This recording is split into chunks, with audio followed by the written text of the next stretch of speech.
Hey everyone, if you've backed up your files using Rclone and now need to recover them, you're in the right place.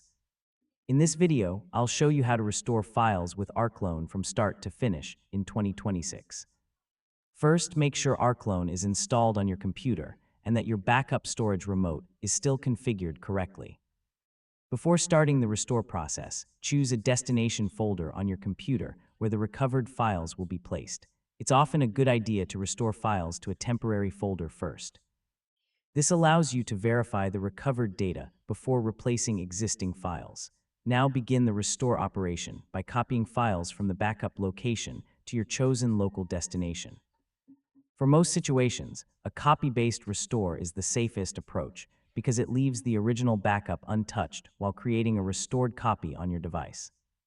Start with a small test restore if possible. This helps confirm that the backup is intact and that the restore process is working correctly.